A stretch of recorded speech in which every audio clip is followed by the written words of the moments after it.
सिद्धेभ्यः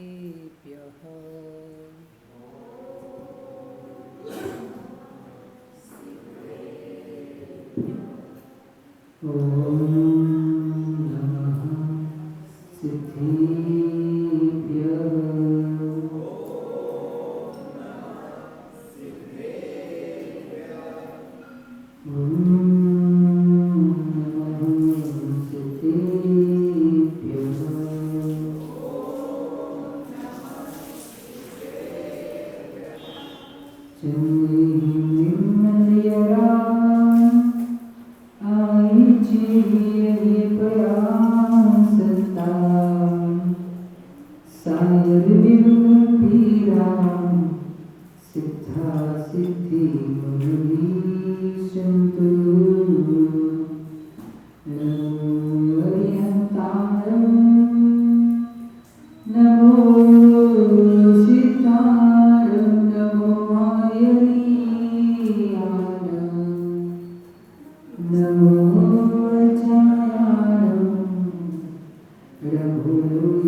श्री जिनेंद्र भगवान द्वारा उपदिष्ट वस्तु स्वभाव के धर्म को हम सभी श्रवण कर रहे हैं। आचार्य भगवान पूज्यपाद स्वामी ने महान आध्यात्मिक ग्रंथ इष्टोपदेश ग्रंथ में भगवान परमात्मा को मंगलाचरण में नमस्कार किया। उन्होंने उन परमात्मा को नमस्कार किया जिन्होंने अपने विभाग स्वभाव का त्याग कर स्वभाव की प्राप्ति की है। कैसे प्राप्ति की है? कर्मों का अभाव करके, कर्मों को पृथक करके स्वभाव की प्राप्ति की है। ऐसे ज्ञान रूपी परमात्मा को हम सबका नमस्कार हो।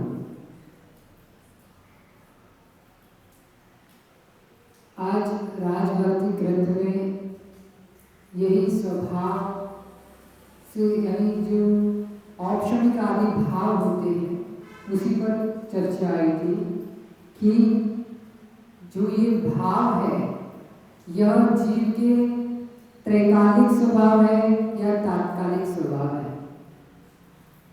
तो बताया कि जो द्रव्य दृष्टि से जीव जो है वह त्रैकालिक है, जो उसका पारिणामिक जो ज्ञान दर्शन स्वभाव है वह त्रैकालिक है, वह कभी भी उससे छूटता नहीं है।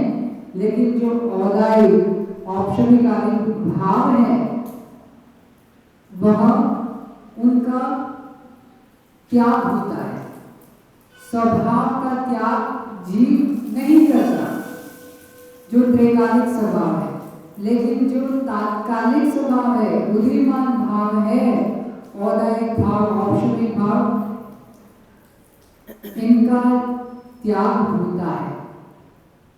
यदि इन भावों का त्याग कर दिया गया तो जीव का अस्तित्व ही समाप्त हो जाएगा। कोई शंका करता है तो वहां कहा जाता है कि नहीं, हम इस बात को अनेकांत दृष्टि से कहे जाता है, यानी अनेकांत से किसी वस्तु का व्याख्यान करने से उसमें किसी प्रकार का दोष उत्पन्न नहीं होता। जैसे कल बताया ना अग्नि की उष्णता, तो उष्णता का त्याग, अग्नि क्या उष्णता का त्याग करने से अग्नि रहेगी या नहीं रहेगी? कथनचित नहीं रहेगी। जहाँ अग्नि है वहाँ उष्णता है, बराबर। जहाँ जहाँ पानी है वहाँ उसका स्वभाव रूप शीतलता रहेगा ही रहेगा। जहाँ जहाँ जीव द्रव्य है वहाँ ज्ञान दर्शन स्वभाव रहेगा ही रहेगा। लेकिन जो अग्नि है वही अग्नि जो अचेतन रूप उसकी जो काय है, अग्नि काय, शरीर का जीव का काय, वही काय कैसा है? स्पर्श रस गंध रूप वर्ण रूप है। अब यदि वो काय परिवर्तित होके अब उसके परमाणु परिवर्तित होके जल रूप हो गए तो उसका चेंज हो कि नहीं हो गया? तो ऐसे ही पर्याय दृष्टि की जब हम बात करते हैं तो एक द्रव्य अन्य द्रव्य से, एक द्रव्य जो है वह अपनी पर्यायों में परिवर्तित होता रहता है, बदलता रहता है, लेकिन द्रव्यत्व रूप से वह जीव कभी भी बदलता नहीं है। अर्थात वस्तु जो है वह नित्य है, स्यात्, और स्यात् वस्तु अनित्य है। हम जिसे कहते हैं कथनचित नित्या नित्य है, कथनचित एक अनेक रूप है। आत्मा कैसी है? एक रूप भी है, अनेक रूप भी है। पर्याय अपेक्षा देखेंगे तो अनेक रूप हो गया, और द्रव्यत्व की अपेक्षा देखेंगे तो एक रूप। जैसे आपका छत्तीसगढ़ हो गया तो राज्य के रूप में कितना है? वो एक हो गया ना। लेकिन अलग अलग जिले देखे हमने, जशपुर अलग हो गया, भिलाई अलग हो गया, रांची अलग हो गया, तो ये रांची नहीं आएगा, आपका दुर्ग हो गया।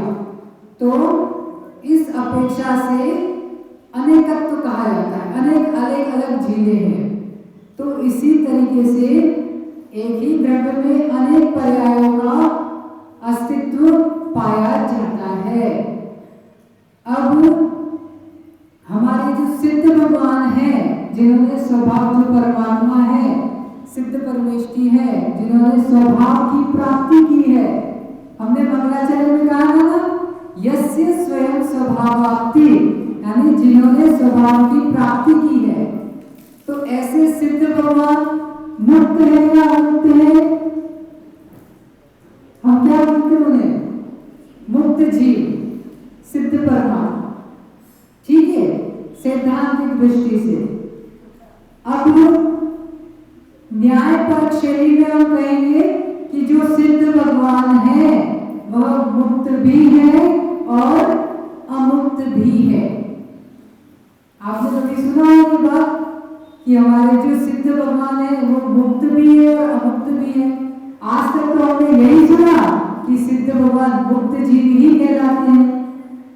तो कैसे मुक्त है और कैसे अमुक्त है, यहाँ न्याय की दृष्टि से समझ ले, अपेक्षाओं से अपेक्षा लगाइए कि सिद्ध भगवान के आठों कर्मों से मुक्त है, इसीलिए वे मुक्त है, लेकिन ज्ञान से अमुक्त है।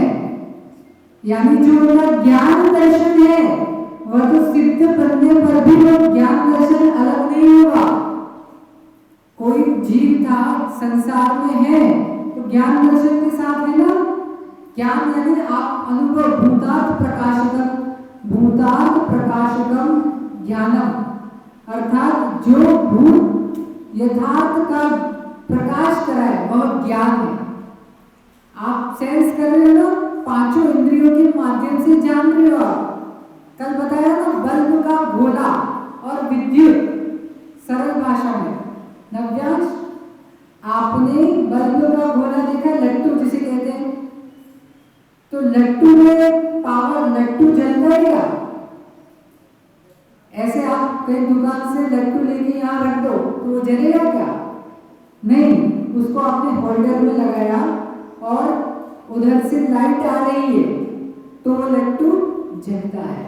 इसी प्रकार हमारी ये पांचों इंद्रियां हैं, लेकिन हमारी आत्मा ज्योति, आत्म ज्योति, आत्म विद्युत इससे कनेक्टेड है, इसीलिए पांचों इंद्रियां काम कर रही है। अब ये आत्मा को ही ज्ञान कहा है, आत्मा में वो ज्ञान, ज्ञान में वो आत्मा। तो जो ज्ञान है वही ज्ञान, जैसे वो करंट, विद्युत बल्ब के होल्डर के माध्यम से, स्विच के माध्यम से प्रकाश करता है ना। इसी प्रकार हमारी जो आत्मा, जो ज्ञान है, वह इन इंद्रियों के माध्यम से क्रियाएं करता है। आंखों से देखता है, ठीक है ना, स्पर्श से स्पर्श का अनुभव करता है, पैरों से स्पर्श चलता है, ठीक है, रसना से चखता है, और स्पर्शन, रसना और घ्राण से सूंघता है। तो इस तरीके से जो ज्ञान है वही, जैसे वो विद्युत बल्ब आदि का सहारा लेकर प्रकाश देती है, वैसे ही हमारी जो आत्मा ज्ञान, जो कि ज्ञान स्वभाव है, ज्ञान गुण है, वह इंद्रिय आदि माध्यम से हम जानते हैं, बाहर अनुभव करते हैं, वस्तुओं को जानते हैं। तो वस्तु को जानते कैसे जानते हैं, ये समझ में आना चाहिए कि क्या हम आंखों से ही देखते हैं क्या? फिर तो मुर्दे की भी आंखें रहती हैं, लेकिन वो तो देखता वो नहीं है। वास्तव में वो आत्म ज्योति, जो आत्म द्रव्य है, ज्ञान है, वही इन आंख के माध्यम से वस्तुओं को जानता है। तो ज्ञान स्वभाव की जो मुक्त, जो सिद्ध परमात्मा है, वह आठों कर्मों से तो मुक्त है, उनके आठों कर्मों का नाश हो गया है, लेकिन ज्ञान स्वभाव से युक्त है, इसीलिए उन्हें अमुक्त कहा है। मुक्ता मुक्तेक रूपोऽयं कर्म भी संविदात्मनः अक्षरं परमात्मानं ज्ञानमूर्ति नमामित। ये स्वरूप संबोधन ग्रंथ का मंगलाचरण है, जिसमें उन्होंने अक्लांत स्वामी ने ही सिद्ध भगवान को नमस्कार किया। आप लोगों को समझ में आ रहा है क्या? ऊपर से तो नहीं आ रहा है, थोड़ा धीरे धीरे अभ्यास में आ जाएगा। उन्होंने सिद्ध भगवान को नमस्कार किया। कैसे सिद्ध? जो मुक्त भी है और अमुक्त भी है। मुक्त कैसे है? अभी बताया था, बोलिए। मुक्त, सिद्ध भगवान मुक्त कैसे है अध्यक्ष जी? कर्मों से मुक्त हो गए, कर्मों से फ्री हो गए, आठों कर्मों से, इसीलिए उन्हें मुक्त कहा। और हाँ, ज्ञान से अमुक्त है, यानी ज्ञान से युक्त है, ज्ञान से सहित है, ज्ञान उनका नष्ट नहीं हुआ। देखो ये चीज बहुत अच्छी चीज है। आपको आनंद किस चीज का आता है? आपने 90 गुलाब जामुन खाया तो आनंद किसका आया? गुलाब जामुन का। आनंद किसने लिया? जीव ने लिया, हाँ? रसना इंद्रिय ने लिया। फिर सोच के बोलना, रसना इंद्रिय ने लिया कि आत्मा ने लिया? यदि आत्मा लेती है तो सिद्धों को भी लेना चाहिए, और यदि रसना जीव लेती है तो किसी मुर्दे के जीभ पर आप गुलाब जामुन रख दो तो वो लेगा क्या? नहीं। तो जो ज्ञान है बेटा, बहुत अच्छी चीज है। जो ज्ञान, जो आत्मा है, वही इस रसना यानी जीभ के माध्यम से गुलाब जामुन का स्वाद ले रही है, ज्ञान से। तो आपको आनंद आया कि नहीं रसगुल्ला खा के? तो वास्तव में आपने रसगुल्ले के साथ ज्ञान का आनंद लिया है, बराबर?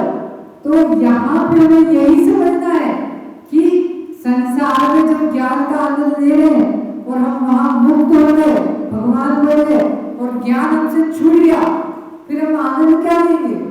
सुख किसका रहेगा? तो वहां भी भगवान बनने के बाद भी ज्ञान कभी भिन्न नहीं होता। यानी ज्ञान जो है आत्मा द्रव्य है, लेकिन ज्ञान जो है वो उसका गुण है। गुण कभी भी गुण से भिन्न नहीं होता, ये समझना। जैसे हम कहते हैं केवल ज्ञान जयवंत हो, तो केवल ज्ञान क्या हो गया? गुण हो गया। तो गुणों को नमस्कार किया तो गुणी की भी वंदना करी हमने। यानी गुणी को, जिनको केवल ज्ञान है, ऐसे केवली भगवान, अरिहंत भगवान, 24 तीर्थंकर भगवान, यानी गुणों के साथ में गुणी हमेशा रहता है। बिना गुण के गुणी नहीं होगा और बिना गुणे के गुण नहीं होगा। जैसे बिना ज्ञान दर्शन के जीव तत्व नहीं पाया जाएगा और बिना जीव के ज्ञान दर्शन नहीं पाया जाएगा। तो ऐसे सिद्ध भगवान, ऐसे परमात्मा होते हैं। जब हम एक छोटे से रसगुल्ले का स्वाद चख के आनंद का पान करते हैं तो सोचो वो सिद्ध भगवान इन सारे इंद्रियों, ये इंद्रिय जन्य सुख था आपका, लेकिन उसका भेदन आत्मा ही कर रही है। और वही जीव द्रव्य भगवान बन गया, इंद्रिय नहीं है। सिद्ध भगवान की आंखें है क्या? अभ्यास। जीव है क्या? स्पर्श है क्या? नहीं, उनका शरीर ही नहीं है। उनको क्या कहते हैं? अशरीरी भगवान कहते हैं कि नहीं? उनका शरीर ही नहीं है। न आंख है, न कान है, न स्पर्श है, न रसना, न घ्राण, चक्षु, कर्ण, कुछ भी नहीं है। न अंगम, न संगम, न रोगम, न शोकम, चिदानंद रूपम नमो वीतरागम। ठीक है, ये 2 लाइन दोहरा लीजिए, बोलिए एक साथ। न अंगम, न संगम, न व्याधि, न शोकम,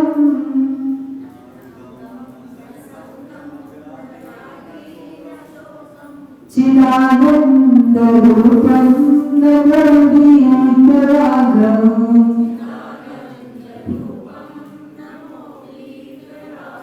ठीक है, अर्थात जिनके अंग नहीं है, जिनके कोई भी 5 इंद्रियों में कोई भी अंग नहीं है, जिनका कोई संग नहीं है, निसंग है।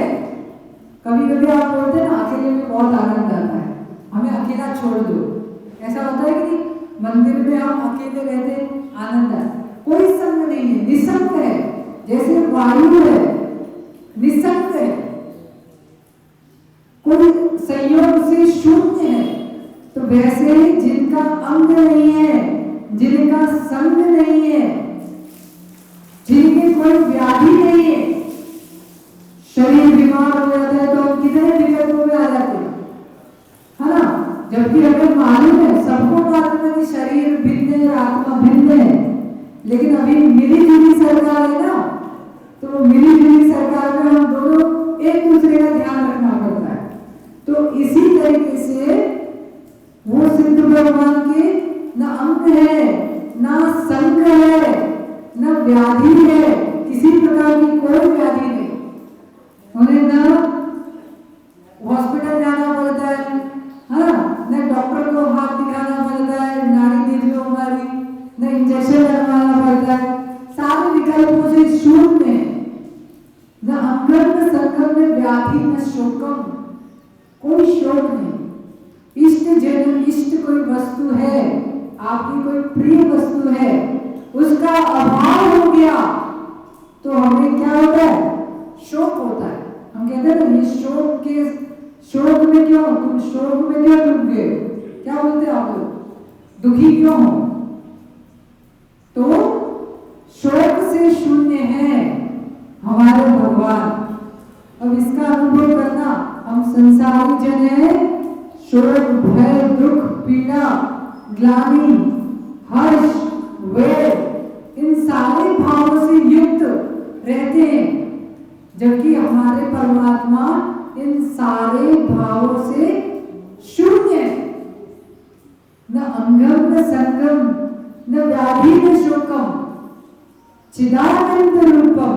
अब इनसे तो मुक्त हो गए, अब युक्त किससे है? अमुक्त किससे है? चिदानंद, जो चिद है, जो चैतन्य आत्मा है, जो ज्ञान ज्योति है, ज्ञान के आनंद से अमुक्त है, मुक्त यानी युक्त है, सहित है। न अंगम, न संगम, न व्याधि न शोकम चिदानंद रूपम नमो वीतराग। ऐसे वीतरागी परमात्मा को हमारा नमस्कार। तो हम भगवान के सामने आते हैं तो क्या बोलते हो आप लोग? कुछ नहीं आ रहा है तो यही बोल देना, चिदानंद रूपम नमो वीतरागम, कि हे चिदानंद रूप भगवान परमात्मा, आपको मेरा नमस्कार हो, क्योंकि आप में न अंग है, न संग है, न कोई बीमारी है, न शोक है, न क्रोधम, न मानम, न माया, न लोभम। आपके न क्रोध है, न मान है, न माया है, न लोभ है। चिदा और है क्या? ये तो नहीं है, हमने बोल दिया। अब है क्या? चिदानंद रूपम। बोलो एक साथ, आगे अच्छे से एक साथ बोलिए। और कुछ याद नहीं है तो इतनी सी लाइन बोलो। घर में बेटा चिल्लाए ना तो माताएं कुछ नहीं याद है तो इतना सोच लेना, चिदानंद रूपम नमो वीतराग। ठीक है ना? तो यह इस तरीके से जिनेंद्र भगवान की भक्ति मंगलाचरण हमारे अशुभ कर्मों को दबाने के लिए और शुभ कर्मों को उठाने में काम आता है। तो इस तरह सदैव हमारे मन में जिनेंद्र भगवान के प्रति भक्ति बनी रहे। भगवान महावीर स्वामी की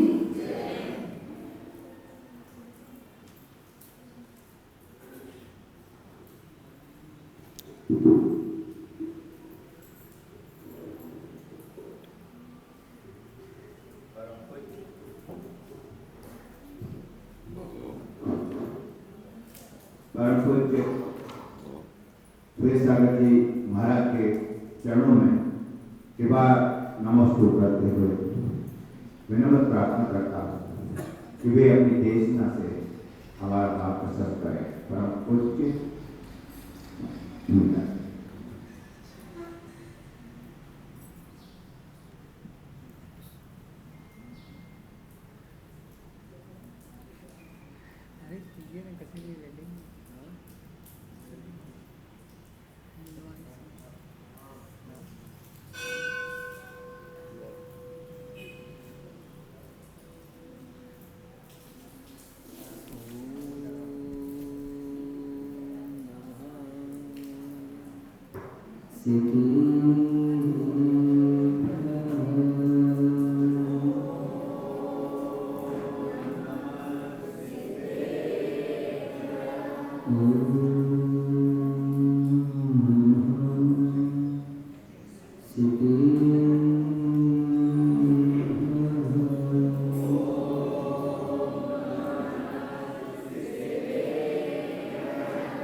चरण सदा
जगन्नाथ परम सिद्ध भगवान की वर्तमान शासन नायक मूल नायक एक जराट महावीर भगवान की परम पूज्य आचार्य भगवान कुंद स्वामी की परम पूज्य आचार्य भगवान विशुद्ध सावजी महाराज की जिनवाणी माता की अहिंसामय विश्व जैन धर्म की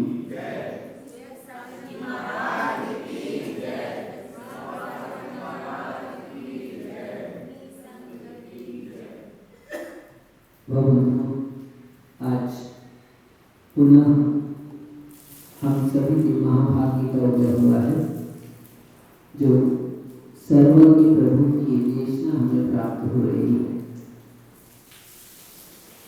अभी एक छोटा सा बटन, हाँ कितनी ताकत है इसमें? संजय जी है कितनी ताकत? पता चली ताकत इसकी? ऐसे सब कुछ यहाँ पर है, लेकिन क्या बस बटन ऑफ है तो क्या होगा?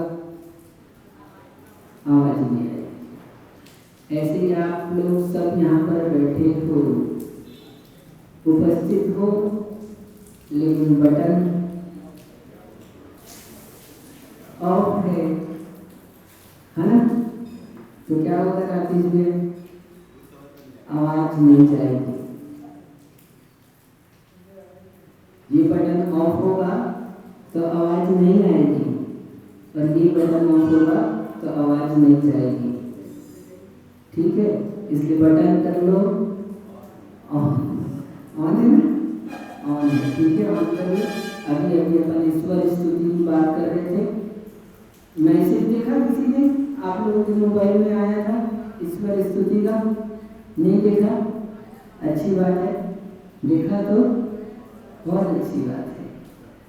ईश्वर स्तुति अभी महाराज भी बता रहे थे आपको, क्या? चिदानंद रूपम नमो वीतराग परमेश्वर की हम स्तुति कर रहे हैं, भक्ति कर रहे हैं, जो कैसे हैं?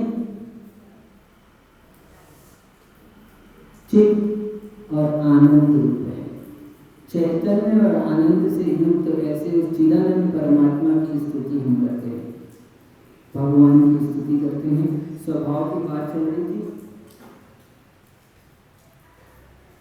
स्वभाव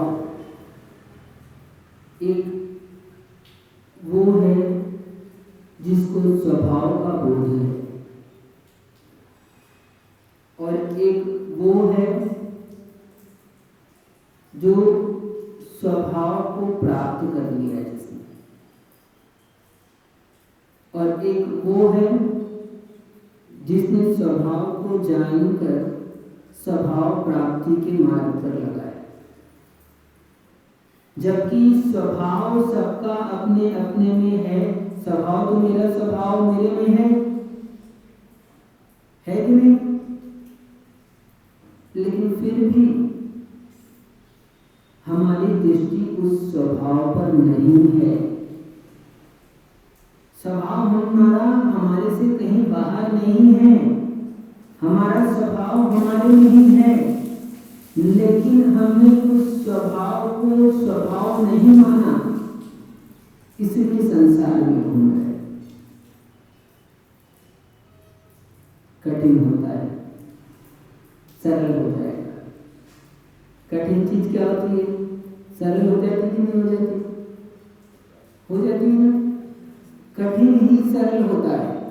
जब तक कठिन रहता है तब तक संसार में रहता है, जब सरल हो जाता है तो मोक्ष मार्गी हो जाता है, मोक्ष में पहुंच जाता है। अपने को क्या होना है? सरल होना है। सरल होना है कि नहीं होना? नहीं होना सरल। सरल हो जाएंगे तो क्या कहेगा कोई? हाँ, सीधे साधे आदमी को क्या कहते हैं? राकेश भाई बोलते हैं ये तो कोई काम का नहीं है। हमारे भगवान भी कोई काम के नहीं है। बताया था आपको, अभी इतने दिन हो गए फिर भी आप कह रहे हो काम के हैं। अरे काम के नहीं है भगवान। भगवान कैसे हैं? निकम है। कैसे हैं? निकम है ना? निकम्मे कहते हैं, कर्म से रहित है, काम की नहीं है, काम नहीं करते हैं, इसलिए निकम्मे हैं। डॉक्टर साहब आई ना बात समझ में? भगवान कैसे हैं? निकम्मे हैं, इनको कहते हैं हम निकम्मे। सब शब्दों के अर्थ बदल चुके हैं, भाव बदल चुका है। अब किसी को पंडित कहो तो गाली समझता है, हाँ क्या? किसी को नेता कह दो तो संत क्या होगा? नेता बोलेंगे तो आपको क्या बोलोगे? जबकि हम कहते हैं नेता, किसको कहते हैं नेता? हम कहते हैं मोक्ष मार्ग से नेतारम, हमारे यहाँ प्रयोग किया है शब्द नेता। और अब नेता बोलेंगे तो नहीं समझ में आएगा। क्या अर्थ समझ में आता है हमको? वही जो अपनी पेट भर लेते हैं, पेटी भर लेते हैं, ठीक है? तो ऐसे शब्दों के बहुत सारे अर्थ हैं। अभी हम पाखंडी कहें आपको तो, है ना, हम दोनों पाखंडी साधु हैं। डॉक्टर साहब समझ के रखना, हम दोनों कैसे हैं? पाखंडी साधु हैं, है कि नहीं पाखंडी? क्यों नव्यांश बेटा पाखंडी महाराज है ना? नहीं है? देखो बच्चा नहीं मना कर रहा है, बोलो आप लोग पाखंडी है कि नहीं महाराज? नहीं है? अरे आचार्य भगवान कहते हैं ये पाखंडी है। पाखंडी है जो पापों का खंडन करे, वो पाखंडी है। हाँ क्या? जो पापों का खंडन करे वो पाखंडी। इसलिए हम लोग कैसे हैं? पाखंडी साधु हैं, हाँ? अच्छे महाराज नया नया बताते हैं, इसीलिए तो आए हैं हम नया बताने के लिए। पुराना तो आपको पता है, जो पता है वो बताएंगे तो क्या फायदा? तो हम ईश्वर की स्तुति कर रहे थे। हम लोग ईश्वर की स्तुति करते, बनावटी स्तुति रहती है हमारी, रहती कि नहीं रहती? अब कौन कैसा करता है इसको मत देखना, नहीं तो कल हमने कहानी सुनाई कि कल कोई ट्राई तो नहीं किया किसी ने भगवान के दर्शन करने की? हाँ, कोशिश नहीं की किसी ने? हाँ, किसी ने भी कोशिश नहीं की। अरे एक बार कोशिश तो करते, भगवान के दर्शन हो जाते कम से कम। हाँ, इतने दिन में तो नहीं हो पाए, कल ही हो जाते। हम भगवान के दर्शन उसको हो गए, हमारे को नहीं हुए। क्यों नहीं हुए? हमारा समर्पण नहीं है, इसलिए नहीं हो पाए। समर्पण की बात आई थी, हमने कहा चढ़ जाना भगवान पर, तो चढ़ जाने का मतलब समर्पित हो जाना है। समर्पण से हम चढ़ाते तो हैं, चढ़ते नहीं हैं। क्या कल उसकी बात कर रहा था जो रोज पूजा करता है, उसको भगवान दिखे तो दिखने के बाद में सबसे पहले उसने क्या कहा कि ये नहीं कहा कि धन्य हो गया आपका दर्शन करके, उसने यही कहा कि मुझे इतने दिन से आपने दर्शन नहीं दिए और इस चोर को आपने आज दर्शन दे दिए। हम चढ़ाते तो हैं, लेकिन दृष्टि क्या होती है हमारी? कुछ और होती है। इसलिए हम लोग क्या होते हैं, और तो और चढ़ाते हैं, वहां तक तो ठीक है, अपने चढ़ा रहे हैं, उस चढ़ा रहे हैं, उसकी बात भी सही, कौन क्या चढ़ा रहा है इसी में हमारी दृष्टि। हाँ, सूखा चढ़ा रहा है कि गीला? अध्यक्ष जी, फूल तो नहीं चढ़ा रहा, फल तो नहीं चढ़ा रहा, क्या देखते हैं हम? डॉक्टर साहब क्या देखते हैं? क्या चढ़ा रहे हैं भगवान? और तो और चढ़ा के भी अपना सम्मान समझते हैं, हमने इतना अच्छा चीज चढ़ाया है। हाँ, और आप चढ़ा रहे हो, मान लो चांदी चढ़ा रहे हो, आप भगवान के चरणों में चांदी के पुष्प ले आए, आप चढ़ा रहे हो, और कुत्ते में बाजू से आ जाए कोई और वो सोने का पुष्प चढ़ाने लगे, अब बताओ कैसा लगता है? हाँ, अब चांदी के पुष्प चढ़ाने का आनंद नहीं आएगा। हम लोगों की दृष्टि ऐसी ही है। इस बात पर एक कथा याद आ रही है, आपको सुना देता हूँ, सुना दूँ? और ये शास्त्र की लिखी ऐसी कथा नहीं है, ऐसी ये वास्तविक घटना है। कथा नहीं सुना रहा आपको, घटना सुना रहा हूँ। ऐसी कथाएं सब जो हमारे शास्त्रों में लिखी है वो सब घटना ही है, वो कथा के रूप में लिखी है। कुछ कथाएं काल्पनिक भी है, सब वास्तविक नहीं है। वहाँ पर अभिप्राय ऐसा है कि आप उस बात को समझ जाएं, तो उस अभिप्राय को समझाने के लिए कथा रूप में प्रस्तुत किया है कहीं पे। तो लेकिन मैं आपको एक घटना बताता हूँ, एक घटना है, आपको जानकर आश्चर्य होगा, और जिसकी मैं घटना सुना रहा हूँ वो आपके गांव से ही निकले। क्या आपके गांव से ही होकर गए हैं, निकले हैं का मतलब, नहीं तो आप तो खुश हो गए थे आपके गांव से निकले निकले बोलता हूँ तो आपको एक ही दिखाई देते, दो ही दिखाई देते, ऐसा नहीं है, मतलब आपके गांव से ही गए हैं। एक बुंदेलखंड में बहुत पुरानी घटना है। बुंदेलखंड में एक महाराजा हुआ करते हैं थे। उन्होंने सोचा हमें सवेरे शिखर की यात्रा करनी है। क्या उन्होंने सोचा हमने सवेरे शिखर की यात्रा करनी है, और उस सवेरे शिखर की यात्रा के लिए निकल पड़े। तो उसी गांव में दो गरीब बालक रहते थे, दो गरीब बालक रहते थे ऋषभ। उनकी बहुत दिन से भावना थी कि हम भी चलें, शिखर जी की यात्रा करें। पहले आजकल तो एकदम सहज हो गया है, आप तुरंत फटाफट गाड़ी उठाई और पहुंच जाते हो जाने वाले। जो नहीं जाते हो तो सालों में भी नहीं जाते हैं, पास में होके भी नहीं जाते हैं, ऐसा भी होता है। तो उसकी बहुत भावना थी, और पहले यात्रा करना सामान्य बात नहीं था। शिखर जी की यात्रा के लिए गए तो समझ लो आएंगे कि नहीं आएंगे लौट कर, कोई पता नहीं। तो दो बालक थे, उनकी बहुत भावना थी। उन्होंने सुन रखा था कि सम्यक शिखर शिव क्षेत्र, वहाँ से तीर्थंकर भगवान मोक्ष गए हैं, 24 तीर्थंकर वहीं से मोक्ष जाते हैं। ये हुंडाओ सर्पणी काल के प्रभाव से जा नहीं गए, लेकिन वो शाश्वत सिद्ध भूमि है। जो भी भूत में तीर्थंकर हुए वो सब कहाँ से मोक्ष जाएंगे? शिखर जी से मोक्ष जाएंगे। और जो भी तीर्थंकर होते हैं उनका जन्म कहाँ होता है? अयोध्या में जन्म होता है।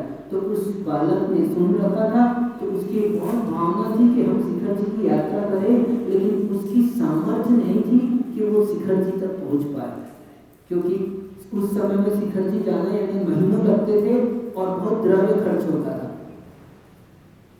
तो वो लोग बहुत गरीब बालक थे। उन्होंने सोचा कि अपने को शिखर जी की यात्रा तो मुश्किल है हो पाए कभी, सेठ जी जा रहे हैं तो क्या करें अब सेठ जी जा रहे हैं, महाराजा जी जा रहे हैं। तो उन्होंने सोचा कि चलो हम भी एक काम करते हैं, इनका कुछ काम कर देंगे और इनके साथ अपनी यात्रा हो जाएगी। तो उन्होंने सेठ जी से निवेदन किया और कहा हम आपके साथ चलते हैं।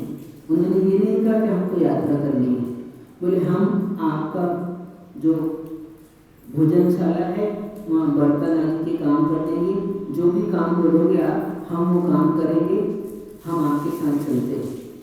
तो सेठ जी ने सोचा चलो ठीक है ले चले इनको। तो दोनों बालक है उनको लेके पहुँच गए। धीरे धीरे करते करते महीने लग गए, वहाँ से आने में महीने लग गए। शिखर जी पहुँच गए। भावना का प्रभाव देखो, क्या भावना का प्रभाव होता है। हम कोई भी चीज करें उसमें भावना साथ में रहती है।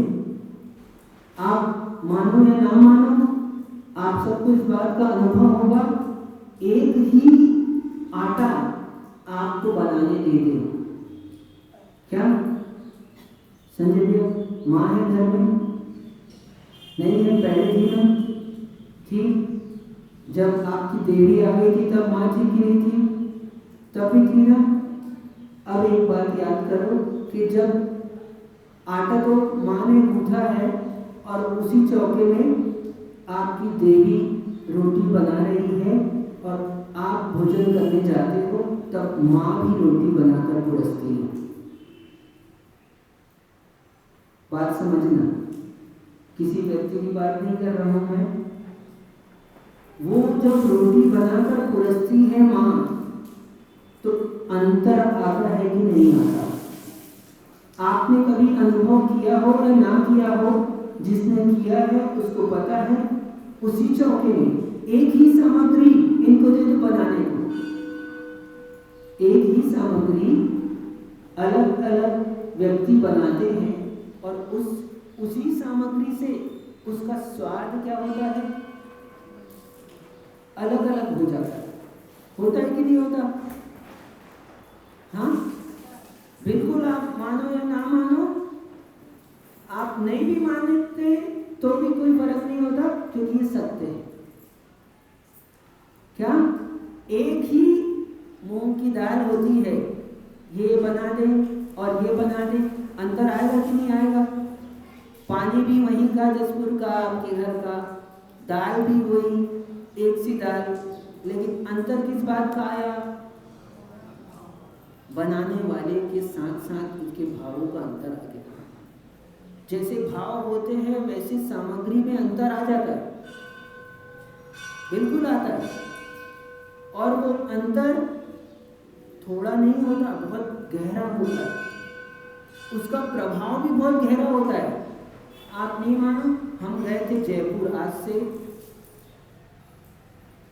आचार्य जी के साथ गए थे जयपुर, तो वहाँ सुशील वैद्य जी हैं, एक बहुत प्रसिद्ध वैद्य हैं, पूरे लगभग मुनि संघों में वो ये सेवा का कार्य करते हैं। वहाँ उनका औषधालय भी चलता है, तो वो वैद्य जी हम लोगों को अपने औषधालय दिखाने के लिए लेके गए। वहीं मंदिर के बगल से ही थी, तो हम लोग गए वहाँ देखने के लिए। तो वो उनके यहाँ कई सारे व्यक्ति थे, वो बैठकर दवाई पीस रहे थे।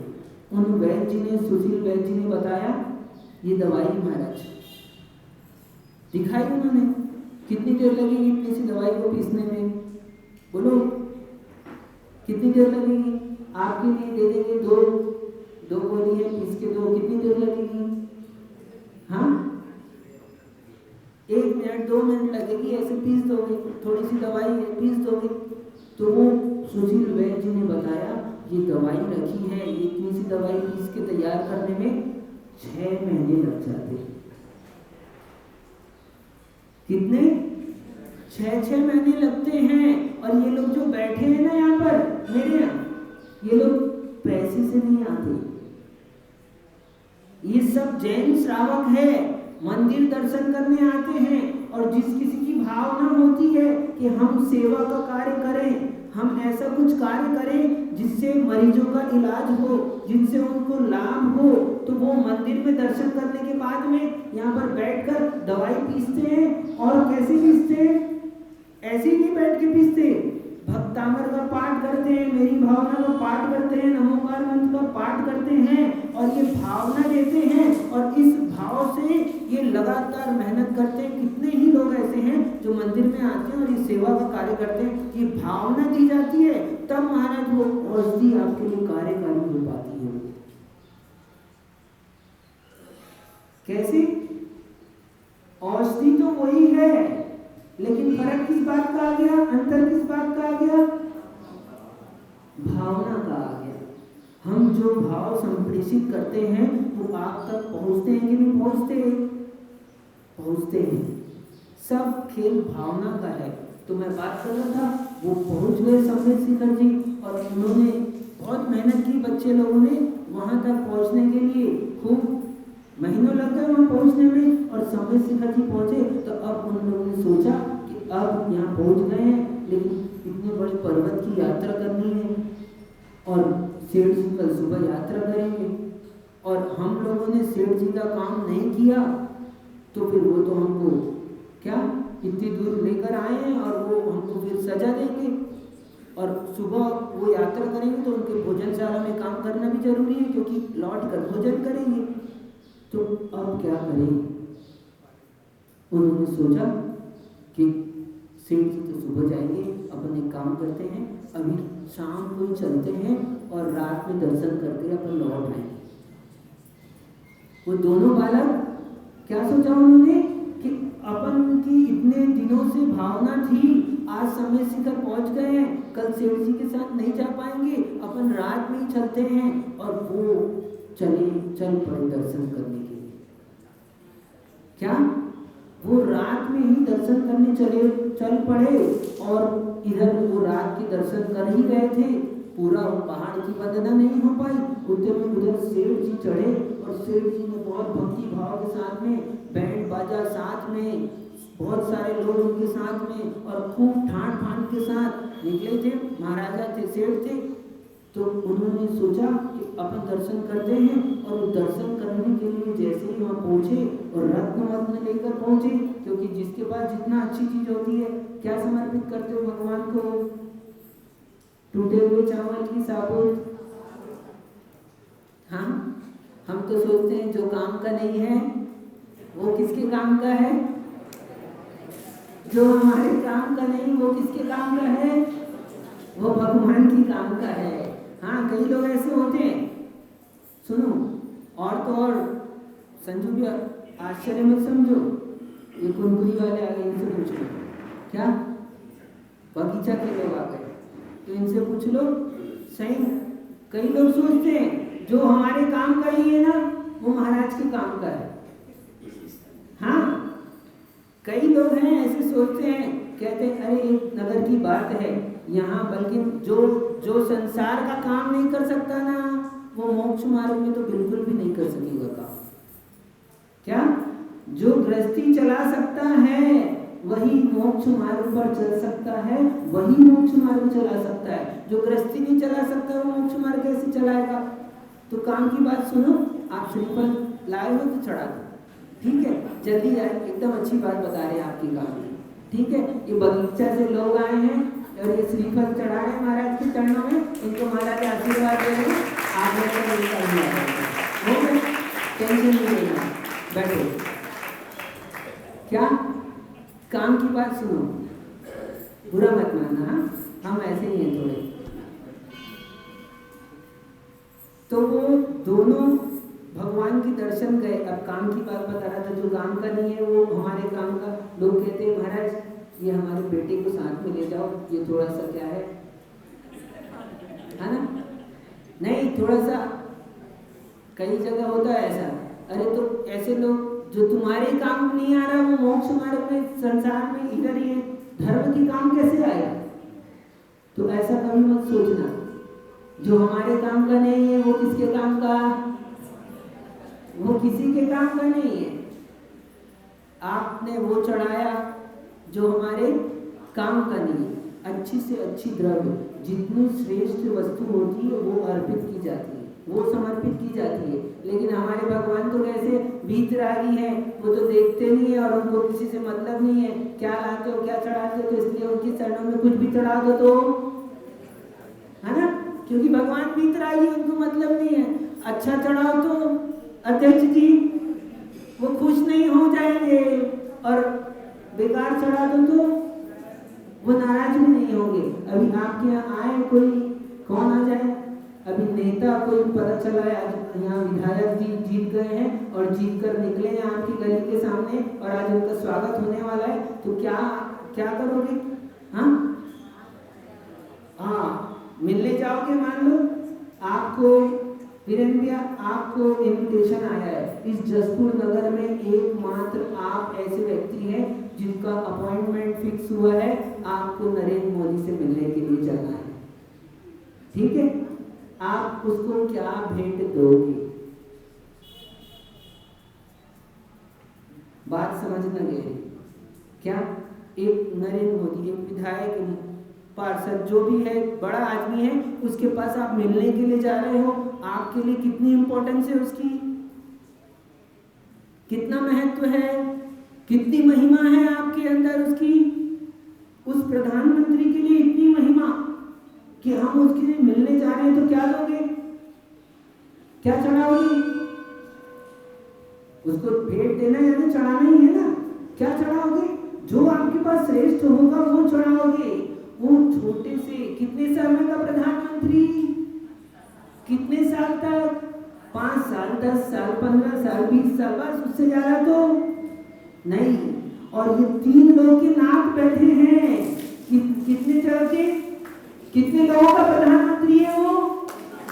हाँ, जितनी जनसंख्या होगी, और कब तक के लिए? 5-10 साल के लिए। और ये 3 लोग के नाथ बैठे हैं, किसके नाथ हैं? सारे जीवों के नाथ बैठे, और कब तक के लिए हैं? अनंत काल के लिए। और इनके पास जाते तो क्या महिमा आती है? आती महिमा ऐसी। ओ प्रधानमंत्री से मिलके तो क्या करोगे? पहले तो आज की बात करें तो सबसे पहले फोटो खिंचाओगे, है ना? और नहीं तो वहां तो प्रोटोकॉल रहता है, तो वहां तो थोड़ी रिस्ट्रिक्शन रहेंगे, तो कैमरे वाले से सेटिंग कर लोगे, इससे ज्यादा और क्या होगा, है ना?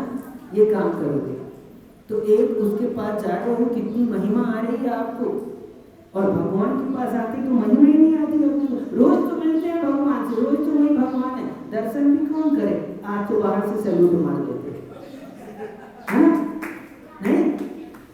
ओहो, सोचो, तो जितनी श्रेष्ठ वस्तु होती है वो समर्पित की जाती है, अच्छी से अच्छी चीजें चढ़ाई जाती है भगवान के चरणों में। सम्यक सुनो, ध्यान से बैठो, जल्दी जाओ मत, जाना है, काम है, कुछ काम है तो जाओ, क्लास है बेटा, आशीर्वाद सुनो। ओलंपिया तो वो दर्शन करने गया, सेठ जी थे, वो रत्न लेकर गए, रत्न की थाल लेकर गए, और सब गाजे बाजे से कहाँ? समेत शिखर में। और पहली टोक में जैसे ही पहुंचे, उनका चेहरा थोड़ा सा छोटा हो गया। आपका होता तो खिल जाता। इतने दिन से यात्रा के लिए निकले हैं और पहली टोक पहुंचते ही कैसा लगता है अपने को? ओह, अब तो जान में जाना ही। हाँ, ठंडी हवा चलती है वहां पर, तो लगता है कि अब पहुंच जाएंगे, ठीक है, अब यात्रा हो जाएगी, आप तो प्रसन्न हो जाओगे। लेकिन वो सेठ जी क्या पहुंचे, और जैसे ही टॉप पे पहुंचे और वहां उनका चेहरा छोटा हो गया। बोले क्यों? बोले यहाँ कोई है नहीं, मैं सबसे पहले आया हूँ यहाँ यात्रा में, मैं सेठ जी, मैं रत्न चढ़ाने वाला हूँ, और यहाँ पहले से मोतियों का ढेर लगा है, रत्न चढ़े पड़े हैं, किसने चढ़ाया? मेरे से पहले कौन ऐसा व्यक्ति है जो ये चढ़ा कर गया? और ये इतने कीमती रत्न, ये तो अमूल्य मेरे रत्न तो उसके सामने में, हाँ, अपना तो अपनी चीज चढ़ा और दूसरा कोई अच्छी चढ़ा दे तो क्या होता है, है ना? आप लोगों के साथ नहीं होता, ये तो मैं उनके लिए बता रहा हूँ जो, अच्छा, अरे नहीं, ये सेठ जी के लिए बता रहा हूँ, ठीक है? तो वो सेठ जी रत्न चढ़ाने वाले थे, और रत्न चढ़ाने से पहले ही उन्होंने देखा यहाँ तो ये रत्न पहले ही ढेर लगे हैं, मोतियों के ढेर लगे हैं, और ये मेरे रत्नों के सामने तो इनकी कीमत तो कई गुना अधिक है, ये चढ़ाया किसने? ऐसा बड़ा सेठ कौन हो गया? बोले पता करो। क्या? उसने दो अपने आदमी लगा दिए, बोले जल्दी से पता करो ये चढ़ाया किसने, और अपना दर्शन करने आए तो दर्शन तो करेंगे, तो वो दर्शन करने किया, बोले जल्दी से जल्दी पता करके कौन है बताओ मेरे को। तो वो जो दो आदमी पता करने गए थे, उन्होंने पता किया कि सेठ जी के पहले कौन चढ़ा पर्वत पर, हाँ, और सब पता करने के बाद में उन लोग सीधा उसको पता चल गया। उन लोगों ने देखा कि तो अपने काम करते हैं दोनों व्यक्ति, ये दोनों बालक, वो सीधा पकड़कर सेठ जी के पास ले आए। तो सेठ जी से कहा कि सेठ जी इन्होंने चढ़ाए। सेठ जी ने बोला तुम लोग पागल हो गए, या हमारे काम करते हैं इन लोगों ने चढ़ाए? बोले नहीं, हमने पता किया है, आपके पहले केवल इन्हीं लोगों ने दर्शन किया है, और महीनों से यहाँ पर कोई नहीं आया है, केवल ये दर्शन कर कर गए हैं, इन्होंने चढ़ाए हैं। तो सेठ जी ने सोचा चोरी करके चढ़ाए होंगे शायद अपने भंडार में से, हाँ, तो उनको पकड़ लिया। बोले तुमने क्या चढ़ाया ये? उन्होंने कहा नहीं, हमने नहीं चढ़ाया सेठ जी, हमने नहीं चढ़ाया, हमको छोड़ दो, हम तो इसलिए आ गए आपके पहले दर्शन करने के हमको तो नीचे जाकर आपका क्या है काम करना है भोजनशाला में, हमने इसलिए पहले आ गए, हमको क्षमा कर दो, हमसे गलती हो गई। हाँ, कोई लोग होता है कहीं हमारे से पहले अभिषेक मत करो, हमारे से पहले मंदिर के पट, कई जगह रहती है, व्यवस्था रहती है। तो उन्होंने बोला क्षमा करो हमको, हम लोगों ने दर्शन किए लेकिन ये हमने नहीं चढ़ाए। तो सेठ जी ने पूछा सही कह रहे हो? बोले हाँ, हम सही कह रहे हैं, हम तो अपने गांव से ही भगवान के दर्शन की महीनों से भावना थी, तो हम अपने गांव से अपने घर से जो सामग्री लाई थी हम वही चढ़ाए। बोले क्या चढ़ाया तुमने? बोले हम ज्वार लाए थे सेठ जी। क्या?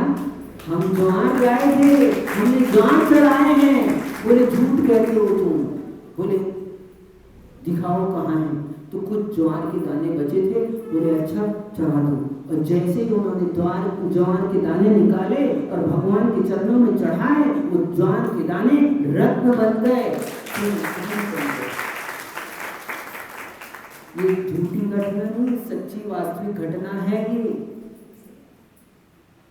ये बुंदेलखंड की 2 बालक की घटना है। कैसे बन गए रत्न? हाँ, और हम तो रत्न चढ़ाएं तो क्या हो जाएगा? हम तो रत्न भी चढ़ाएंगे तो पता नहीं अब क्या हो जाएगा उसका, तो आप जानते हो। ट्राई करना एक आध बार, है ना? ट्राई करके देखना। तो हम भगवान की स्तुति की बात कर रहे थे। हम ईश्वर की स्तुति करते हैं। स्तुति कैसे की जाती है? जब तक ईश्वर को नहीं जानोगे तो ईश्वर की स्तुति कैसे करोगे? वीतरागी, सर्वज्ञ और हितोपदेशी, इसके अलावा कोई 18 दोषों से रहित होता है, वही परमात्मा होता है, वही ईश्वर होता है। इस ईश्वर स्तुति की चर्चा चल रही है हमारी। आप लोग तो ज्ञानी लोग को अच्छे से करते हो ना भक्ति? हाँ, ठीक है। आप लोगों की बात नहीं कर रहा हूँ मैं, तो उनके लिए बता रहा हूँ जो उनकी बात बताता हूँ। आप लोगों की बात नहीं बताता। क्या यहाँ पर जितने लोग बैठे हैं मैं उनकी बात नहीं बताता। किसकी बताता हूँ? अमित भैया किसकी बताता हूँ? सब समझदार हैं, इतने दिन में तो थोड़ा समझ गए। तो ईश्वर स्तुति की चर्चा चल रही थी। आचार्य भगवान त्रिवल्लाचार्य कुरल काव्य ग्रंथ में ईश्वर स्तुति करते हुए आज पूरी ही कर देते, करते पूरी, फिर चलने दें आगे। हाँ, कुछ लोग कह रहे कर दो महाराज पूरी। बोले क्यों? बोले आप तो ऐसे भी हमको नहीं समझ में आएगा, सुनना नहीं है, और पूरी कर दोगे तो भी क्या है? आपको तो कोई फर्क नहीं पड़ता। जैसे होता है ना, बोली लगती है तो क्या होता है, बोलता है बोली लगाने वाले संजय भैया खड़े हैं, देख रहे हैं, अध्यक्ष जी सोच रहे हैं अभी रुके रुके 1 2 और बच्चा नीचे से कह रहा है 3। उसको क्या मतलब है? हाँ, उसको तो लेना भी नहीं है, देना भी नहीं है। 1 बोलो तो भी कोई मतलब नहीं है, 3 बोलो तो भी। तो आप 1 2 में लगे और बच्चा कह रहा है 3, है ना? तो जिसको कोई मतलब नहीं है उसको क्या है, वो तो कहता है महाराज कर दो 3, है ना? तो कर दे पूरी। हाँ, अब नहीं बोलोगे? अच्छा, अरे वो तो मैं बच्चे के लिए बता रहा था, बच्चे लोग ऐसा करते हैं, आपके लिए नहीं कह रहा हूँ, ठीक है? तो ईश्वरी स्तुति चल रही है।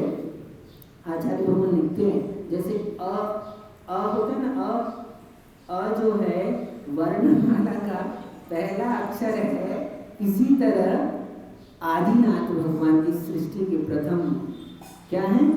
गुरु है, प्रथम परमेश्वर है। ऐसे तो प्रथम मोक्षगामी कौन है? इस युग में अनंत वीर्य प्रथम मोक्षगामी है, लेकिन तीर्थ की परंपरा को चलाने वाले प्रथम तीर्थंकर आदिनाथ भगवान है। इसलिए उन्होंने कहा आदि भगवान पुराण पुरुषों में आदि पुरुष है। ठीक, देख लेना आप लोग, चाहो तो आपके पास मैसेज है, देख सकते हैं। और फिर कहते हैं कि जो व्यक्ति क्या सर्वज्ञ परमेश्वर की वंदना नहीं करता, उसकी विद्वत्ता किस काम की? आप लोग ज्ञानी हो? ज्ञानी हो ना? जो ज्ञानी होता है वो ज्ञानी पुरुष की वंदना अवश्य करता है। समय हो गया, जल्दी। हमने बताया था यहाँ की घड़ी, बोलो एक बार, यहाँ की घड़ी तेज चलती है और आदमी, अरे आप ही लोग बोल रहे, मैं नहीं बोल रहा। हमारा समय हो गया, ठीक है? तो आज विश्राम करते हैं, अभी चलने दें ईश्वर स्तुति, कर दे पूरी। अभी चलने देते, कल देखते हैं, मन हुआ तो कल पूरी कर देंगे, नहीं तो हम तो सोच रहे थे आज ही पूरी कर देंगे, लेकिन वो कथा में थोड़ा देर लग गया, बीच बीच में कुछ याद आ जाता है तो बता देते हैं आपको। कहो तो कल से नहीं बताएंगे, नहीं बताएंगे? अच्छा बताएं, ठीक है। तो फिर चलने दो, ठीक है महाराज। ईश्वर स्तुति आपने तो सीखना क्या है? 2 चीज सीखना। क्या सीखना है डॉक्टर साहब? क्या सीखना है? ईश्वर कौन है और उसकी स्तुति कैसे की जाती है, ये 2 बात सीखना है। बगीचा से आए, एकदम सरल बात है। आज आए हो, कुछ ना कुछ मिल रहा है तुमको, इतना से सीख लो। क्या सीखना है अपने को? 2 शब्द याद कर लो, ईश्वर स्तुति। बोले एक बार, ईश्वर स्तुति। ईश्वर कौन है ये हमको जानना है, और उसकी स्तुति कैसे की जाती है ये जानना है। ये 2 चीज सीख गए तो सब कुछ, बोलो सब कुछ सीख गए। हमको ये 2 ही चीज नहीं आती है, हम तो कोशिश कर रहे हैं सीख जाए इस पर्याय में कम से कम, है ना। आप लोग तो सीख चुके हो, कुछ लोग सीख गए, कुछ लोग सीख रहे हैं। तो आप लोगों को ईश्वर की स्तुति करने का अवसर मिले ऐसी मंगल भावनाओं के साथ, जो अपने परम पूज्य आचार्य भगवान विशुद्ध सरस्वती महाराज जी की